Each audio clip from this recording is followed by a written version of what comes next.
सांग, तुम्हाला जीवे मारण्याच्या धमक्या येत आहे, काय सत्य आहे काय? नाही, खरं तर अशा धमक्या प्रकार ह्या राजकारणात कंटिन्यू चालू असतात आणि मी ते मागच्या 20-30 वर्षांना अनुभवतो. परंतु एखाद्या दिवशी एखादी धमकी येते, माणूस एखादा दारू पिलेला तो रागाच्या भरात बोलत असतो, हेही कळतं मला. मग एखादी घटना घडलेली असते त्याच्यामुळे तो बोलतो. पण मला पहिल्यांदा ह्या ज्या फोन आले 3-4 दिवसापासून, मला वाटतं बहुधा 12, 13, 14, 15 या 3-4 दिवसात हे फोन आले. मी फार सिरियसली नाही घेतलं त्याचं. 12 तारखेला 13 तारखेला एकदा उचलला, सोडून दिला, नंतर उचललेच नाही. पण मी 14 तारखेला रात्री म्हणजे 15ला सकाळी जनरली 1:55, 2 वाजले असतील त्यावेळेस हे फोन झोपेत असताना मी कोणाची येतात म्हणून मला वाटलं कार्यकर्त्यांचे, कधी कधी डॉक्टर्स, कधी पोलीस स्टेशन असे फोन येत असतात शिवसैनिकाचे. झोपेत फोन उचलले, परंतु तिकडून ज्या पद्धतीनं भाषा, ज्या पद्धतीनं धमक्या होत्या, घाबरत नाही मी, परंतु एक धमक्या मला दिल्या एवढं सत्य आहे. बरं, मग मी म्हटलं कुठे नादी लागतं, मग मी फोन बंद केला. पुन्हा आला, पुन्हा बोललो, पुन्हा कट केला, पुन्हा आलं. पण मग मी थोडंसं हुशारी करून नुसतं ऐकत राहिलो, बोलत नाही राहिलो. मग सोडून दिलं. मग 2-3दा पुन्हा मिस कॉल आले, मी झोपलो. मग दुसऱ्या दिवशी मला असं वाटलं की कारण या रोज अशा पद्धतीनं धमक्या आहेत, एकदा तक्रार मी माझ्या याला घाबरत नाही, मी तेवढा सक्षम आहे.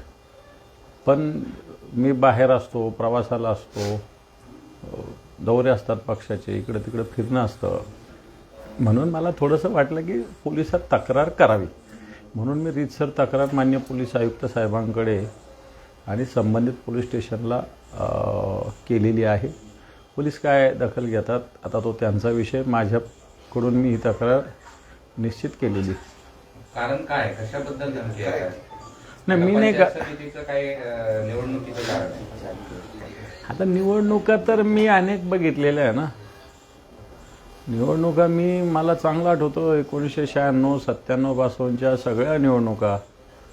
महापालिका झाल्या असतील 4-5, जिल्हा परिषदा झाल्या असतील 4-5, विधानसभा झाल्या, लोकसभा झाल्या, स्थानिक स्वराज्य झाले. या सगळ्या निवडणुकीत माझा एक संघटना म्हणून माझा एक महत्त्वाचा रोल राहिला. त्यामुळे अनेक निवडणुका मी बघितलेल्या आहे. सगळ्या गोष्टी झाल्या, चांगल्या वाईट सगळ्या गोष्टी झाल्या. परंतु त्याच्यामुळे निवडणुकामुळं कोणी केलं असेल वगैरे असं मी म्हणणार नाही. परंतु निश्चित मी रीतसर फोन नंबरचे तक्रार पोलीस आयुक्तांकडे केली. देणारच म्हणणं काय होतं, म्हणजे काही कारण सांगितलं किंवा काय की थोडं मागून टाकेल इथपर्यंतच होतं मला, आणि कारण नाही.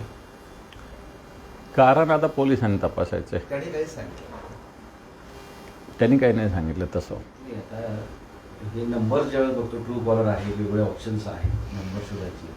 तुम्ही या दरम्यानच्या काळात नंबर शोधला असेल, कोण आहे काहीतरी तुमच्या प्राथमिक पातळीमध्ये? मी जनरली कॉल रेकॉर्डिंग करत नाही, कारण मला ते खरं तर ही योग्य नाही कॉल रेकॉर्डिंग करणं. आणि ट्रू कॉलरही माझ्याकडे नाही, कारण त्याच्यामुळे डाटा हे होऊ शकतो. म्हणून मी काही ट्रू कॉलर पण माझ्या मोबाईल ठेवले नाही. पण मी रीतसर जो नंबर आहे त्याच्यात एकाच फोनहून 2-3 जण आजूबाजूला बोलत होते, एवढं मी म्हटलेलं आहे. मला वाटतं पोलीस ज्यावेळेस तपास करतील त्यावेळेस मी सांगेल या सगळ्या गोष्टी. स्पेशली कसं असतं, एखादी धमकी आली, एखादी धमकी देत असेल तर काहीतरी त्याला कारण मागच्या काही दिवसांपासूनची पार्श्वभूमी असते आणि अंदाज असतो किंवा यांनी मला धमकी दिली असावी किंवा या उद्देशानं धमकी दिली असावी. तसं काही आहे का? कुणाचा विषय काही आहे का? संशय काही आहे का? नाही, आता जो नंबर जिथला येईल, ज्या भागातला येईल, कोणत्या कार्यकर्त्याला, त्याच्यावर तो कळल संदर्भ. आत्ता तर मी संदर्भ नाही सांगू शकत. मला वाटतं पोलिसांनी त्याचा रीतसर तपास केला पाहिजे. त्यामुळे आपोआप तो नंबर सापडल्यानंतर, तो व्यक्ती सापडल्यानंतर कोणत्या पार्श्वभूमीतून धमकी दिली हे कळेल. कारण रोज आमच्याकडून काही गोष्टी चांगल्या होतात, काही गोष्टी वाईट होतात. कित्येक वेळेस मी वेगवेगळ्या पद्धतीनं एक विरोधी पक्षात काम करतोय, त्याच्यामुळे वेगळ्या पद्धतीनं सत्ताधाऱ्यावर आरोप करत असतो. निवडणुकीच्या राजकारणामध्ये कोणाला आवडणारं, कोणाला न आवडणारं काम हाताने घडत असतं. काही ठिकाणी भांडणं, तडणं, वेगवेगळ्या विषय असतात. त्याच्यात आपल्याला एखादी बाजू घ्यावी लागते, त्याच्यामुळे दुसरी बाजू नाराज होत असते. या सगळ्या गोष्टी रुटीन आहेत, त्याच्यामुळे एखाद्याने केली असावं शकतं असं मला वाटतं. तुम्ही दौरे करता, अशा परिस्थितीमध्ये सुरक्षा हवी आहे का? किंवा तसं काही पोलीस आयुक्तांना तुम्ही सांगितलं आहे का, तोडी किंवा आणखी काय? हे बा, माझ्याबरोबर तर शिवसैनिक असतात. माझ्या सुरक्षिततेची मला चिंता नाही. एक दिवस तर जायचंच आहे आपल्याला कोणालाही, त्याच्यामुळे त्याची चिंता मी करत नाही. फक्त मग आमच्या घरी मोठं कुटुंब आहे, आई, लहान मुलं वगैरे असतात, एवढीच एक चिंता आहे. बाकी मला माझ्या जीवाची चिंता नाही. मी सैनिक आहे बाळासाहेबाचा, लढणारा, आणि अशा धमक्याला कोण घाबरतं. तरी पण तुम्ही पोलीस आयुक्तांना काय सांगणार, किंवा नुसतं तपास करायपर्यंत की का कुटुंबाच्या सुरक्षेसंदर्भात, तुमच्या सुरक्षेसंदर्भात काहीतरी पाऊल टाकावं? मला असं वाटतं सुरक्षितता वगैरे याविषयी मी काही पोलीस आयुक्तांना बोललेलो नाही. मी ते DGंना बोलेल. पोलीस आयुक्तांना मी काही याविषयी बोललो नाही. पोलीस आयुक्तांनी फक्त दिलेल्या तक्रारीचा योग्य तपास करावा, एवढीच माझी पोलीस आयुक्तांकडून अपेक्षा आहे. बरं, विषय बदलत होता. बारामतीमध्ये पोटनिवडणूक जाहीर झाली आणि ती बिनविरोध व्हावी अशा पद्धतीचं पण एक म्हणणं आहे. आणि आता त्या निवडणुकीमध्ये धनगर समाज आपला उमेदवार उभं करणार आहे. पुण्यश्लोक अहिल्यादेवी शासकीय वैद्यकीय महाविद्यालयाचे नाव बदलून त्याऐवजी अजित पवार यांचं नाव देण्याच्या हालचाली सुरू आहे असं त्यांना वाटतंय, आणि त्यामुळे तेही निवडणुकीत करणार आहे. तुमचं मत काय आहे? बिनविरोध व्हावी अशी चर्चा सुरू होती. अजितदादांची तर बिनविरोध व्हावी असं वाटायला काही हरकत नाही, पण बाकीच्या सगळ्याच बिनविरोध करण्याची काही आवश्यकता नाही. अजितदादांची जर वहिनीच उभा राहणार असेल तर बिनविरोध व्हावी. हां, बाकी कोणी उभा राहणार तर बिनविरोध करण्याचं काही कारण नाही आहे असं मला तरी व्यक्तिगतरित्या वाटतं. पण स्वतः वहिनी जर उभा राहणार असेल तर अशी निवडणूक बिनविरोध व्हायला काही हरकत असू नये असं मला वाटतं. कोणी का असत नाही, कारण शेवटी अजितदादांचं या राज्यासाठीचं कॉन्ट्रीब्युशन या महाराष्ट्रातली जनता विसरू शकत नाही. त्यामुळं स्वतः वहिनी जर उभ्या राहणार असेल, सुनेत्रा वहिनी, तर मला असं वाटतं ही निवडणूक बिनविरोध व्हायला काही हरकत राहणार नाही. परंतु दुसरी पोटनिवडणूक ही बिनविरोध का व्हावी हा एक प्रश्न आहे ना. का व्हावी हा प्रश्न आहे. तिथे तशीच मागणी सुरू आहे. असं नाही होऊ शकत ना. जी मागणी करतात त्यांनी आधी कसं कसं वागलं हे पण बघितलं पाहिजे जरासं. म्हणजे जर तसं असं वाटतं की जर तुम्ही जर तयारी असत असाल तर तिकडे पण विचार करेल असं भाजपकडून सांगितलं. कुठं विचार केला? सगळ्या बारामतीचा इकडे दोन्ही जागा त्यांच्याच आहे ना, भाजपच्याच आहे ना. ज्यावेळेस आमच्या जागा होत्या त्यावेळेस भारतीय जनता पार्टीने काय काय केलेलं आहे हे जरा तुम्ही तपासा. मागच्या काळात तुम्ही मध्यंतरी म्हणाला होता सामाजिक न्याय विभागातून पैसे काढता येत नाही. लाडकी बहीण योजनेला हो. पैसे न्याय विभागातून दिले होते. आता त्याच्या मागोमाग नमो महासन्मान नावाची एक लाभ योजना आहे. त्याच्यासाठी सुद्धा आदिवासी आणि सामाजिक न्याय विभागातूनच पैसे काढण्यात येणार आहे आणि वाटण्यात येणार आहे. हे बाई, याचाच अर्थ असा आहे की हे विभाग नावाला सामाजिक न्याय आणि नावाला आदिवासी कल्याण हा विभाग राहिला आहे. याचाच अर्थ समाज कल्याणच्या माध्यमातून ज्या योजना किंवा आदिवासी कल्याणाच्या माध्यमातून ज्या योजना आहेत याची अंमलबजावणी सरकारला करायचीच नाही. आज या योजनेच्या माध्यमातून मोठ्या प्रमाणावर काम होत होते. ठीक आहे, आधीच्या काळात थोडं बहुत झालं, पण तो आता सर्रास या विभागातून निधी पळत जातो. खरं तर सरकारने या योजना ज्यावेळेस जाहीर केल्या त्यावेळेस बजेटरी प्रोव्हिजन याची व्हायला पाहिजे होती. परंतु आता ठीक आहे, बजेटच्या मधल्या काळात काही एखादी योजना आली तर त्याची पुरवणी मागण्यात व्यवस्था केल्या जाते, नंतर रुटीन बजेटमध्ये ती व्यवस्था व्हावी. परंतु रुटीन बजेटमध्ये सुद्धा आता दुसरं तिसरं बजेट येतं आहे, त्याच्यामध्ये व्यवस्था नाही. याचाच अर्थ सरकारला याच्यात आर्थिक नियोजन नसताना ही योजना सरकार ओढाताण करून अंमलबजावणी करते असा त्याचा अर्थ आहे. आणि याचा परिणाम बाकीच्या योजनेवर, सामाजिक न्याय विभागावर, आदिवासी कल्याण विभागावर होतो आहे. खरं तर सामाजिक न्याय विभागातून जे जे घटक याच्यातून लाभार्थी आहेत आणि आदिवासी कल्याण विभागातून जे जे घटक लाभार्थी यांच्यावर हा अन्याय आत्ताचं सरकार करतं.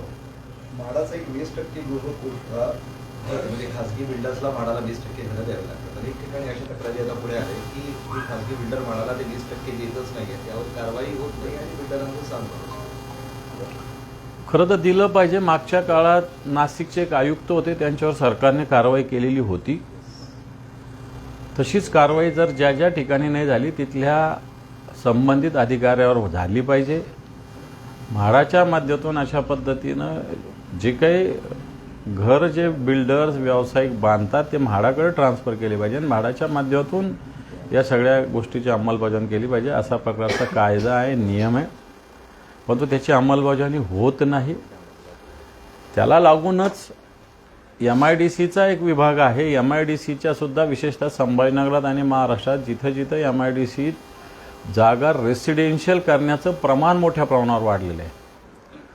आणि मग जर रेसिडेन्शियलचं प्रमाण जर वाढलं असेल तर या जागा म्हाडाकडे दिल्या पाहिजे, MIDCनं म्हाडाने केल्या पाहिजे. परंतु खाजगी लोक या जागा घेतात आणि नंतर मोठ्या प्रमाणावर स्वतःची बिल्डरशिप तिथं करतात. संभाजीनगरात तर सत्ताधारी पक्षाच्या मोठ्या मोठ्या बिल्डरांनी MIDCच्या जागेवर स्वतःच्या बापाची प्रॉपर्टी असल्यासारखे जाहिराती करतायत. मला असं वाटतं हाही विषय महत्त्वाचा आहे. जिल्हा परिषदच्या निवडणुका अवघ्या 2 दिवसावर आल्या. तर तुमच्याकडे तुम्ही सत्तेत असाल की नसाल? हे पहा, अजून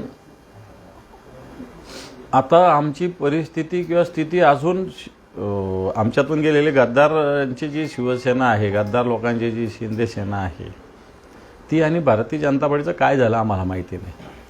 त्यांचं अलायन्स झालं तर मला असं वाटत नाही आमच्या रोलला काही अर्थ उरेल. आम्ही तटस्थ राहू.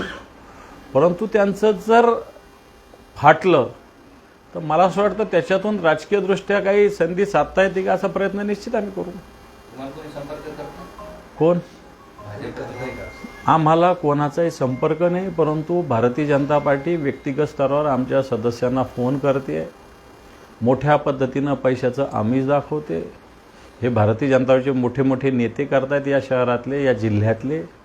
मी नाव सांगू इच्छित नाही त्यांचं. परंतु भारतीय जनता पार्टीनं सगळी राजकारणातली सगळी सोडून दिलेले, सगळं कमरेचं सोडलेलं आहे. अशा पद्धतीनं भारतीय जनता पार्टीचे नेते वागतायत. मोठ्या फुशारक्या मागतात की आमचेच लोक त्यांच्या ताब्यात आहे असं म्हणतात. परंतु आता आमचे लोक कुठे आहे काय आहे हे आम्हाला माहिती आहे. आता त्यांचे तोंड बंद झालेले आहेत. परंतु आमच्या सदस्यांना व्यक्तिगतरित्या भारतीय जनता पार्टीचं आमिष देण्याचं काम मोठ्या प्रमाणावर चालू आहे. अजून उद्याचा दिवस जाऊ द्या, काय काय होतं पाहू द्या, मग या सगळ्या गोष्टी मी निश्चित आपल्यासमोर आणेन. राज्यातील जलजीवनची जी कामं आहेत काही ठिकाणी झाली आहेत, काही ठिकाणी झालेली नाही आहेत, फक्त कागदावरच आहेत. मात्र उन्हाळ्यामध्ये आता त्याचे तीव्र झळा जे आहेत त्याला सोसाव्या लागत आहेत, पाणी मिळत नाही लोकांना. हे बघ, खरं तर जलजीवन मिशन योजना अतिशय चांगली योजना आहे. महत्त्वाकांक्षी देशभरात अंमलबजावणी करणारी योजना आहे. परंतु याच्यात वाटा राज्याचा अर्धा, केंद्राचा अर्धा अशा पद्धतीने आहे. आत्ताच्या घडीला राज्याच्या अर्ध्या योजना ह्या अडगळीत पडलेल्या आहे निधी अभावी.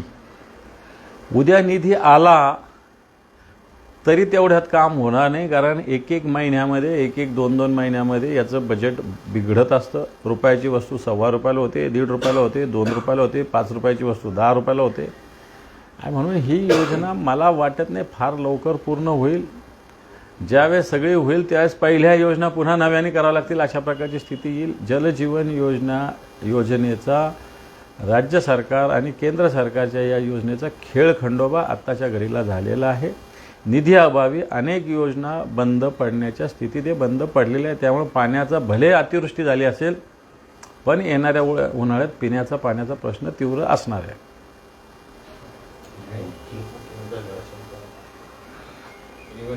धन्यवाद सर.